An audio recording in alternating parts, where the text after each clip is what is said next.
Assalamualaikum warahmatullahi wabarakatuh. Pada video ini kita akan membahas mengenai pelaporan audit investigatif. Sebetulnya pelaporan audit investigatif ini sih sama saja ya seperti pelaporan audit lainnya, khususnya pelaporan audit internal begitu. Jadi mirip-mirip gitu ya. Hanya ada beberapa hal yang mungkin harus diperhatikan secara khusus untuk audit investigatif. Baik, kita mulai saja. Kita awali dengan pengertian dari laporan. Nah, secara umum, laporan tertulis itu merupakan suatu bukti bahwa audit investigatif telah dilaksanakan sesuai dengan prosedur yang berlaku. Oke, jadi dalam laporan itu harus menggambarkan bahwa audit investigatif yang dilakukan itu memang telah tunduk terhadap prosedur yang berlaku. Nah, laporan yang baik itu adalah laporan yang hanya mengungkapkan fakta-fakta yang berhubungan dengan kasus yang sedang diaudit.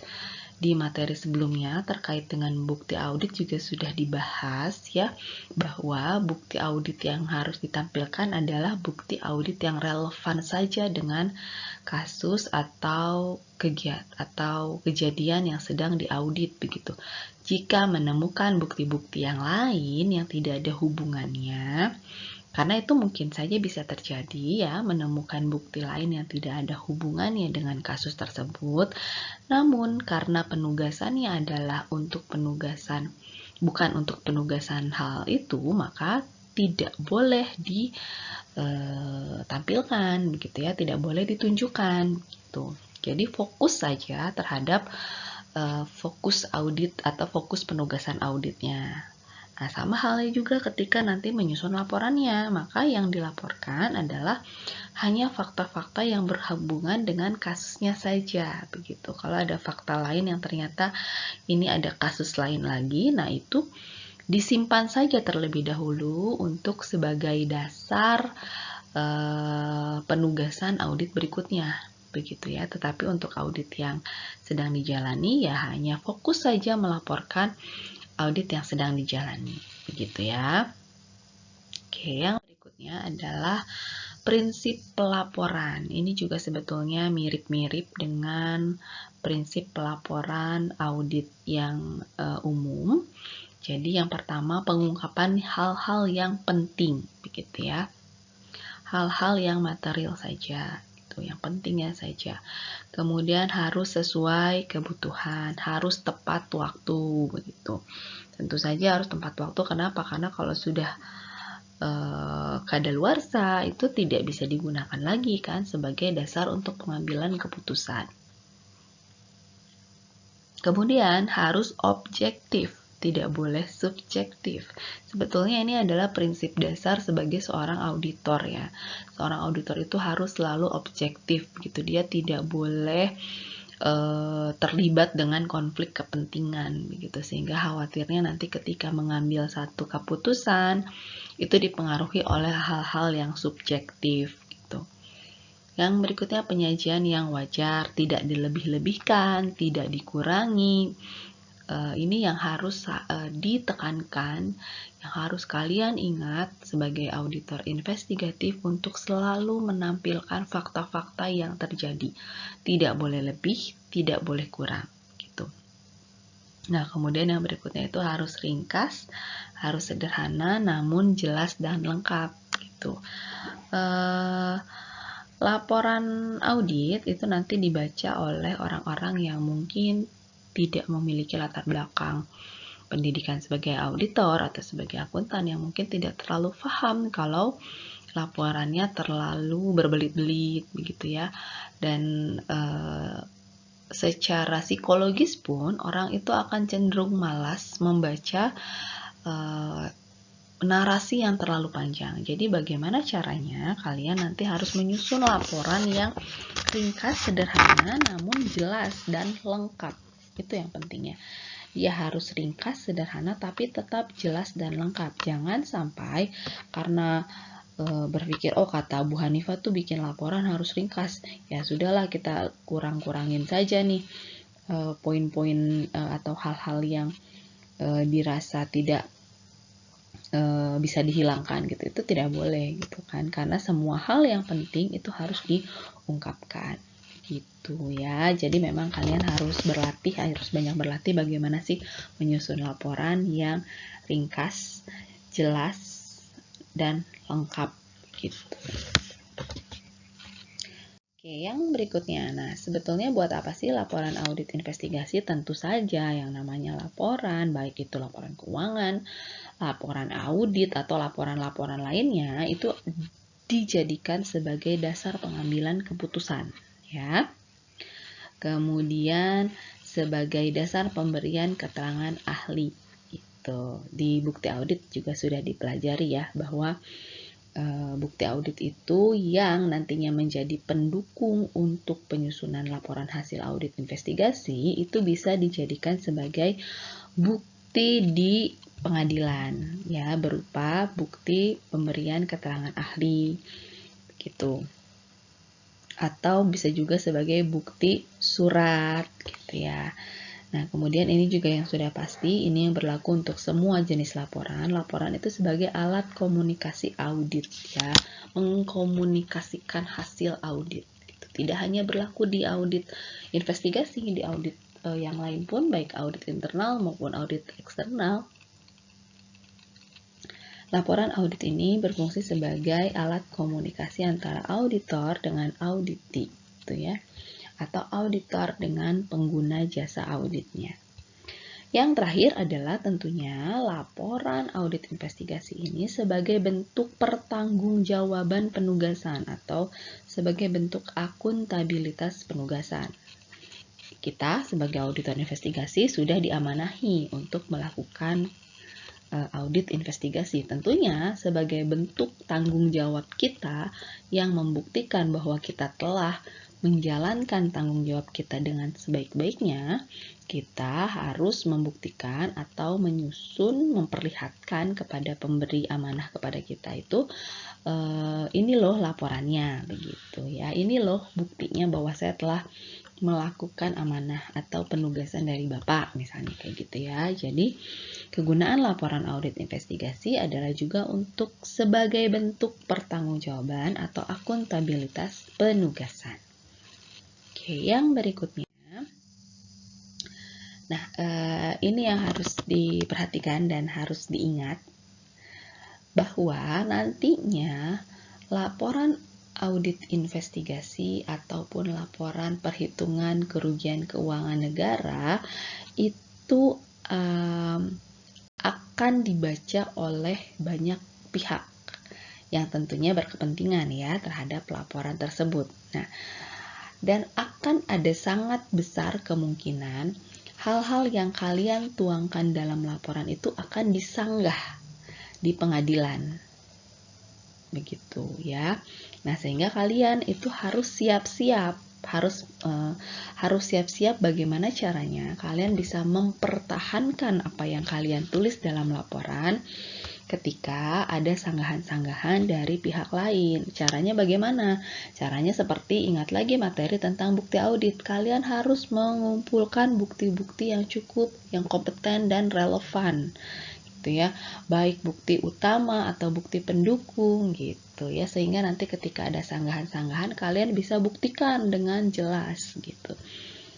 Begitu ya. Nah, siapa saja sih pembaca laporan audit investigasi? Tentunya adalah penasehat hukum atau pengacara, kemudian tersangka atau saksi, pers, dan jangan apalagi kalau misalnya adalah kasusnya kasus yang cukup besar ya, dan misalnya sangat berpengaruh terhadap keuangan negara atau misalnya gitu. Tentunya ini akan diliput oleh media gitu. Kemudian yang sudah sangat jelas ya tentunya adalah peradilan ya. Peradilan itu kan isinya ada hakimnya gitu dan lain sebagainya. Oke. Nah, yang berikutnya ini juga yang harus kalian perhatikan terkait dengan substansi laporan investigasi. Jadi ketika kalian menyusun laporan investigasi yang harus kalian ingat, laporan tersebut itu harus akurat, harus jelas, tidak boleh memihak, harus relevan dan tepat waktu ya. Kita bahas satu-satu ya. Akurat itu apa sih maksudnya? Akurat itu adalah bahwa hal-hal yang kalian sampaikan dalam laporan itu memang adalah fakta-fakta yang relevan, ya, fakta-fakta yang memang terkait langsung dengan kasus yang diaudit. Oke. Nah, kemudian tidak cukup hanya sampai relevan saja.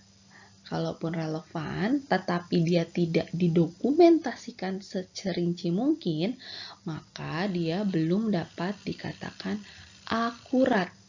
Gitu ya. Jadi selain harus relevan, maka harus didokumentasikan juga secara rinci. Barulah dia menjadi bukti yang akurat. Begitu. Nah, bagaimana sih caranya supaya bukti yang kita kumpulkan itu adalah bukti yang akurat? Nah, yang harus kalian lakukan adalah kalian harus konfirmasi dulu berulang. Jadi, ketika mengkonfirmasi satu hal ya, ini tidak hanya tanggal ya, tidak hanya tanggal dan informasi, pokoknya mengkonfirmasi terkait bukti, pernyataan, dan lain sebagainya, itu kalian harus konfirmasi ulang gitu. Jadi, misalnya ada proses wawancara ya, jangan hanya sekali dua kali, coba tanya lagi gitu. Bisa saja kalau misalnya karena begini, kalau dia berbohong, bisa jadi jawabannya nanti akan berbeda-beda gitu. Itu kan jadi bisa menjadi bahan pertimbangan kalian untuk menyimpulkan sesuatu hal. Begitu ya. Nah, jadi untuk mendapatkan laporan yang akurat, maka hal-hal yang kalian cantumkan dalam laporan audit investigasi tersebut memang sudah dapat diyakini bahwa memang itu relevan, sudah didokumentasikan secara terperinci, dan memang sudah melalui tahapan konfirmasi berulang.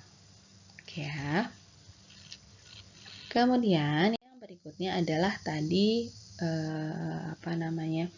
substansi laporan adalah dia harus jelas. Ya. Jelas itu apa sih? Jelas itu adalah si pembaca laporan kalian itu mudah memahami apa yang kalian maksud, apa yang kalian tulis dalam laporan tersebut. Begitu. Nah, caranya gimana supaya laporan kita itu jelas? Caranya, pertama, kalimatnya jangan bertele-tele. Makanya tadi disebutkan kan harus ringkas ya, dan jelas gitu. Nah, supaya jelas itu maka kalian jangan terlalu banyak menggunakan istilah teknis, baik teknis audit atau teknis hukum. Ya, boleh menggunakan. Jadi pilih-pilih dulu lah kalian mau pakai istilah-istilah hukum atau istilah audit atau istilah akuntansi begitu, itu di bagian-bagian mana saja gitu. Jangan keseluruhannya kalian karena pengen melihat supaya laporannya dilihat tampak gaya dan profesional ya, jadi banyak banget istilah-istilah yang kalian, istilah-istilah akuntansi dan hukum yang kalian gunakan begitu. Memang betul bagus ketika kalian menggunakan istilah-istilah yang sesuai dengan bidang kalian, itu akan terlihat lebih profesional. Namun perlu diingat, pembaca laporan kalian itu bukan dari kalangan yang memiliki latar belakang pendidikan sama dengan kita. Ya, bisa saja kan dia pendidikannya mungkin sarjana teknik, mungkin misalnya memang bukan seseorang yang berpendidikan tinggi misalnya gitu ya.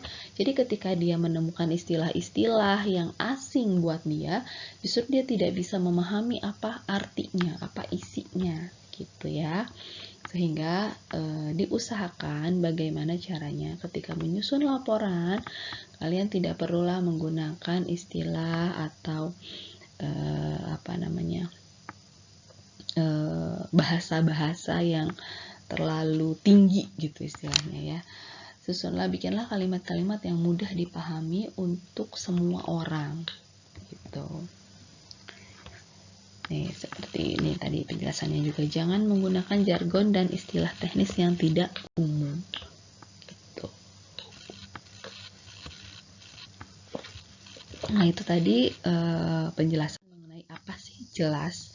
Nah, sekarang ini ada tadi keterangan substansi untuk pelaporan adalah harus relevan.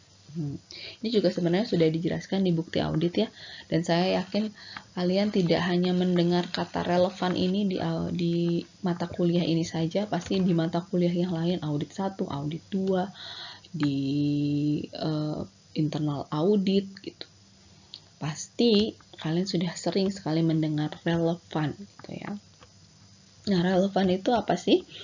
Relevan itu informasi yang disampaikan untuk membuktikan kasus dan berusaha untuk mendapatkan informasi tersebut. Jadi yang tadi ya, dia tuh buktinya atau laporannya itu memang ya sesuai dengan penugasan awalnya. Kalau misalnya dia ditugaskan untuk mengaudit kecurigaan adanya tipikor, maka atau tindak pidana korupsi, maka bukti-bukti atau laporan yang kalian susun ya memang laporan tentang hasil audit investigasi terkait tipikor. Jangan fokus ke laporan yang lain. Saya ingatkan lagi, walaupun misalnya pada saat kalian mengaudit, kalian menemukan bukti-bukti kejahatan lainnya. Misal ya, oh ternyata dari tipikor ini ada ketahuan ternyata ada bukti tentang kejahatan pembunuhan, misal ya, ini bisa saja terjadi. Misalnya karena dia takut ketahuan, dia sehingga membunuh ajudannya, misal, itu kan bisa saja. Nah, walaupun demikian, yang kalian laporkan dalam laporan audit investigasi hanya yang terkait tipikornya saja. Terus jadi yang terkait dengan pembunuhannya gimana, Bu? Masa kita diem saja? Padahal kita tahu loh itu ada tindak pidana berat di sana misalnya. Nah, bukti-bukti yang kalian temukan yang tidak berkaitan dengan penugasan itu boleh kalian bahas sedikit saja, yang nantinya ini akan menjadi dasar untuk misalnya penugasan audit selanjutnya gitu ya. Tetapi laporan kalian saat ini ya hanya fokus terhadap penugasan saat ini saja. Kalau penugasannya tentang tipikor ya tentang tipikor saja. Kalian kan tidak ditugaskan untuk menginvestigasi kasus pembunuhan gitu ya, maka yang dilaporkan ya hanya tipikornya saja. Gitu ya, semoga bisa dipahami. Oke, yang berikutnya harus tepat waktu. Ini juga prinsip dasar baik akuntansi, baik pelaporan dalam akuntansi, baik pelaporan audit itu harus tepat waktu. Kenapa sih harus tepat waktu? Karena kalau sudah terlambat ya percuma, tidak bisa dijadikan sebagai dasar pengambilan keputusan. Gitu ya, karena kan proses bisnis terus berjalan, hari-hari terus berjalan gitu.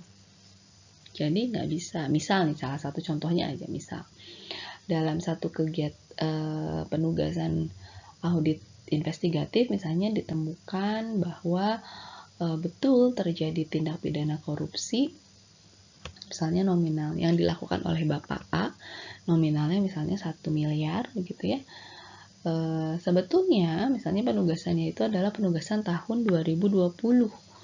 Tahun 2000 dan seharusnya dia dilaporkan di tahun 2020 kan. Tapi dia molor, misalnya dia terlambat menyusun laporan audit sehingga baru dilaporkan di tahun 2021 misalnya. Nah, karena molor itu bisa jadi kan terjadi sesuatu hal yang di luar kendali. Misalnya ternyata si bapaknya keburu meninggal. Nah, yang 1 miliar ini mau kita tagihkan kemana gitu. Padahal kalau misalnya itu dilaporkan di tahun 2020, ini kan si bapaknya belum meninggal nih. Itu contoh sederhana ya. Makanya kenapa laporan itu harus tepat waktu. Tidak hanya laporan audit investigatif, laporan audit umum lainnya itu juga harus tepat waktu. Pelaporan keuangan pun harus tepat waktu. Oke. Yang berikutnya adalah bentuk laporan. Nah, bentuk laporan untuk audit investigatif ini memang miripnya itu dengan laporan audit internal. Agak berbeda dengan laporan audit eksternal ya.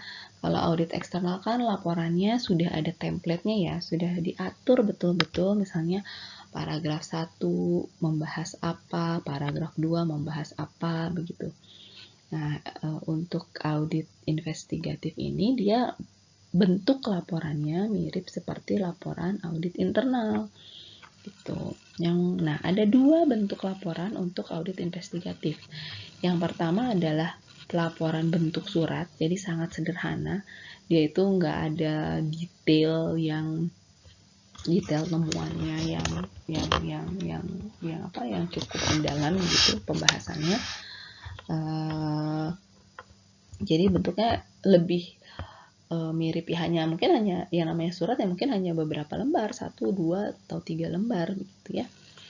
Nah, ada juga yang namanya bentuk laporan bentuk bab. Nah, kalau bentuk bab ini dia laporannya lebih kompleks, lebih detail gitu, halamannya pun banyak gitu, karena itu tadi dilaporkannya secara detail gitu ya. Nah, kapan sih kita harus memilih bentuk surat atau bentuk bab? Apa sih dasar pertimbangannya? Di sini sudah diatur seorang auditor investigatif itu dia boleh menyusun laporan hasil audit investigatif dalam bentuk surat jika ternyata setelah diaudit investigatif diketahui bahwa ternyata tidak ada tuh penyimpangan gitu ya, nggak ada penyimpangan. Jadi ya kalau tidak ada penyimpangan maka kan tidak perlu ada hal-hal yang perlu dijelaskan secara detail ya. Makanya boleh laporannya berupa bentuk surat. Atau yang kedua, si kondisi tersebut harus ditindaklanjuti dengan segera. Misalnya ada sih temuan, tapi temuan ini sangat krusial. Kalau tidak ditindaklanjuti segera akan merusak, misalnya akan merugikan perusahaan atau entitas, gitu ya. Nah, maka bolehlah membuat laporan bentuknya surat, gitu, karena itu tadi harus segera. Kalau bentuk bab, karena dia detail dan panjang, tentunya akan memakan proses penyusunan yang lama ya. Gitu. Nah, makanya kalau harus detailkan segera atau harus ditindaklanjuti segera si temuannya, itu maka boleh pakai bentuk laporan. Nah, kemudian misalnya memang ditemukan ada satu kondisi yang menyimpang, tapi itu bukan tindak pidana korupsi atau bukan tindak pidana gitu ya, tetapi hanya pelanggaran disiplin aja, jadi ya ringan-ringan gitulah temuannya. Nah, ini boleh laporan audit investigatifnya boleh berupa surat gitu. Nah, tetapi jika kondisi ketika mengaudit itu ditemukan adanya unsur-unsur tindak pidana korupsi, maka laporannya mau tidak mau harus bentuk bab. Kenapa? Karena yang disampaikan dalam laporan harus lebih detail. Makanya nggak boleh pakai bentuk surat, pakailah bentuk bab gitu. Dan jenis temuannya pun ada 2 ya, temuan disiplin dan temuan tindak pidana korupsi. Nah, kalau ada 2 temuan ini, maka mau tidak mau bentuk laporannya harus bentuk bab. Oke ya, semoga bisa dipahami. Kemudian ini yang berikutnya saya akan kasih formatnya ya. Format laporannya. Nah, tadi kan ada 2, ada laporan bentuk surat, ada laporan bentuk bab. Nah, kalau bentuk surat, kalian bayangkan ya bentuknya ya kayak surat aja, kayak surat pemberitahuan, kayak surat undangan gitu ya. Nah, hanya saja memang di sini diatur di dalam surat tersebut setidaknya harus mengandung unsur-unsur ini. Ya, yang pertama adalah nama dan kepada siapa laporan ditujukan. Ya, jadi kita laporannya itu pada siapa sih?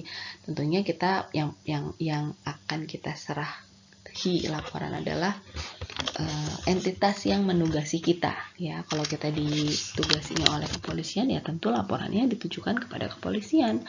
Kalau kita ditugasinya oleh BPK misalnya atau oleh KPK ya tentu kita melaporkannya ke kepala institusi tersebut begitu ya.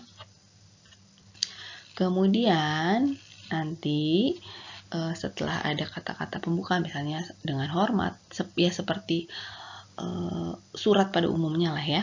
Kalian harus menyebutkan dasar penugasan si audit. Dasar penugasan kan biasanya surat tugas ya. Ada nomor surat tugas berapa, tahun berapa, penugasan tentang apa itu harus dijelaskan. Kemudian harus ada penjelasan mengenai sasaran dan ruang lingkup, serta data umum unit atau bagian yang diaudit gitu ya. Kemudian ada uraian mengenai informasi awal atas penyimpangan yang diperoleh. Misalnya dia dapat informasinya karena ada whistleblower atau ada ada yang melaporkan gitu ya atas pelaporan warga misalnya. Atau misalnya dasarnya adalah atau informasi awalnya berdasarkan laporan hasil audit tahun sebelumnya, misalnya begitu. Oke, nah kalau sudah ada uraian, maka yang terakhir adalah simpulan dan rekomendasi ya. Rekomendasinya bisa macam-macam, termasuk salah satunya adalah rekomendasi untuk pengembalian kerugian ke kas negara misalnya ya. Dan jumlahnya itu kan sudah ditentukan ketika kalian menghitung ya TPKN. Oke, itu adalah bentuk laporan bentuk surat. Nah, yang terakhir adalah laporan bentuk bab. Nah, tadi sudah dijelaskan bahwa kalau bentuk bab itu bentuknya lebih kompleks, informasi yang disampaikan di dalamnya juga lebih banyak, lebih detail, gitu ya. Nah, biasanya dalam laporan bentuk bab itu setidaknya ada 3 bab ya. 3 bab yang masing-masing bab itu ada anak pinaknya gitu ya, dia beranak pinak. Nah, bab pertama itu memang biasanya ditampilkan dulu simpulan dan rekomendasi. Kenapa Bu kok simpulannya disimpan di depan? Karena ini untuk memudahkan pembaca. Biasanya kan pembaca punya keterbatasan waktu ya. Beliau itu mungkin tidak punya waktu yang cukup atau tidak mungkin membaca keseluruhan ya isi laporan. Nah, oleh karena itu maka di bagian pertama itu ditampilkan saja dulu simpulannya. Jadi walaupun tidak terbaca semua, setidaknya si sang pembaca itu tahu bagaimana sih kondisi saat ini, begitu ya. Nah, kemudian yang berikutnya adalah bab 2. Bab 2 ini hal-hal umum terkait yang pertama ada dasar audit apa ya, kayak tadi surat tugas, kemudian sasaran dan ruang lingkup audit, data objek atau kegiatan yang diaudit. Nah, baru bab 3-nya adalah uraian hasil audit. Nah, dalam uraian hasil audit ini kalian harus menceritakan dasar hukum objek dan atau kegiatan yang diaudit. Misalnya kegiatan yang diauditnya adalah pengadaan barang dan jasa. Nah, kriterianya atau dasar hukum yang terkait dengan pengadaan barang dan jasa itu apa sih? Misalnya adalah Perpres nomor 11 misal ya. Maka di sini kalian sebutkan dasar hukumnya adalah Perpres nomor 11 misal. Kemudian di bagian 2-nya baru kalian masukkan materi temuan. Kalian jelaskan nih jenis penyimpangan yang ditemukan itu apa? Apakah misalnya tindak pidana korupsi, suap ya, ataukah misalnya markup harga, itu kan macam-macam ya. Atau misalnya pembelian fiktif, itu macam-macam.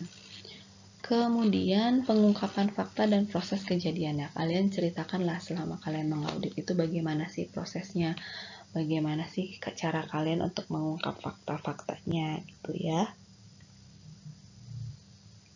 Kemudian yang harus dijelaskan juga adalah kan tadi misalnya ditemukan ini ada memang betul ada fraud penerimaan suap misalnya gitu ya.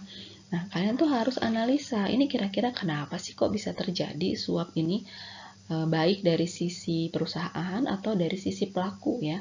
Misal kalau dari sisi perusahaan, ternyata banyak transaksi yang masih dilakukan secara manual misalnya, sehingga rawan untuk dicurangi misal itu. Kemudian misalnya kalau dari sisi pelaku misalnya, pelakunya sedang ditimpa musibah misalnya, dia harus memerlukan uang misal ya kayak gitu, atau misalnya si pelaku ini memang gaya hidupnya terlalu gaya hidup kelas atas gitu, sementara misalnya gajinya tidak mencukupi sehingga dia mendorong dia untuk melakukan kecurangan misalnya kayak gitu ya. Kemudian nanti dampaknya apa? Diceritakan juga dampaknya. Misalnya apakah kerugian negara sebanyak sekian rupiah, begitu ya. Kemudian dijelaskan pihak-pihak yang diduga terlibat atau bertanggung jawab. Nah, jadi misalnya yang diduga itu adalah si Bapak A, Bapak B, Bapak C gitu. Itu harus disebutkan. Dan juga disampaikan bukti-bukti apa saja yang diperoleh selama proses audit investigatif. Nah, kemudian di bagian 3, bagian berikutnya adalah harus kalian jelaskan kesepakatan dan pelaksanaan tindak lanjut dengan objek yang diaudit. Nah, gini. Setiap audit itu temuannya harus ditindaklanjuti kan ya. Ditindaklanjuti itu artinya diselesaikan. Misal, temuannya adalah kekurangan setoran pegawai misalnya ya. Nah, maka kan penyelesaiannya atau tindak lanjutnya adalah pegawai yang bersangkutan menyetor ulang gitu. Nah, itu harus dijelaskan dalam laporan apa saja sih yang sudah ditindaklanjuti begitu ya, apa yang belum. Kemudian kesepakatan dengan instansi penyidik. Nah, misalnya ada deal-deal tertentu dengan pemberi wewenang atau pemberi penugasan, nah itu juga harus ditampilkan. Nah, yang terakhir barulah lampiran-lampiran. Lampiran itu biasanya isinya adalah kopian-kopian bukti-bukti audit. Begitu, ya. Oke, baik, sampai di sini pembahasan terkait dengan laporan audit investigatif. Semoga bisa bermanfaat, bisa dipahami. Saya mohon maaf apabila ada kekurangan. Terima kasih atas perhatiannya. Wassalamualaikum warahmatullahi wabarakatuh.